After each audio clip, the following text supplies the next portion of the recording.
research we present here and the claim that we made is actually based on research that has come to us from the grandest and greatest Maraj'e and mujtahideen of the Hawzat of Najaf and Qum.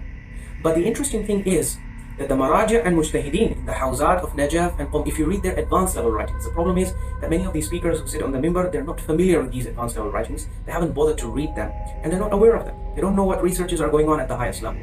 These are coming from textbooks in many instances, which are taught at the highest level of Bahth al-Kharij, in fiqh, in usul. So anyone who's gone through the stages would know of this. The fact that the speaker doesn't happen to know of this is an indication that he's not gone through these writings, and this is why we are here to help him. A lot of these people, when we come out with these researches, they think we are bringing them out from thin air. Many of these speakers who sit on the minbar, they are woefully ignorant and unaware. They are disconnected and detached from the best and most cutting-edge researches.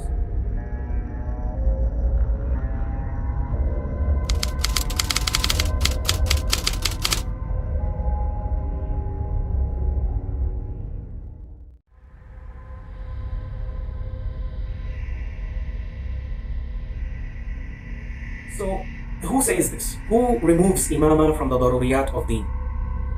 Some of the grandest Maraj'e, as I said. First of all, we can mention the name of Ayatollah al-Uzma Syed Abul Qasim al-Khoi. He has a 50-volume encyclopedia that has been published.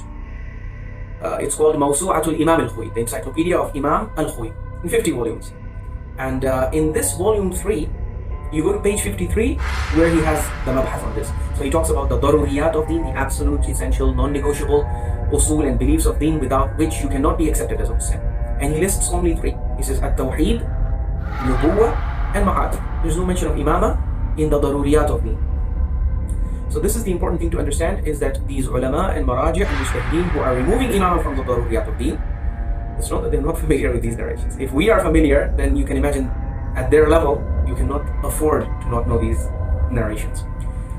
But the reality is they do not include these narrations in their istinbat, and they don't use them to then include imamah in the daruriyat of deen, because these narrations, they don't represent the kind of evidence, they don't satisfy the criteria that the ulama of usul have set for accepting something as being part of the daruriyat of deen.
The grandest Maraj'e and ulama, whose researches we have seen and come across, they actually list only 3 beliefs in most instances. They list 3 beliefs, which are tawheed, nubuwwah, and ma'ad. The kind of humiliation that you're bringing the school of Ahlul Bayt is colossal. Because anyone who is well versed in the sources, when he sees you lying through your teeth about such basic matters, it gives a very bad impression, unfortunately, of the school of Ahlul Bayt.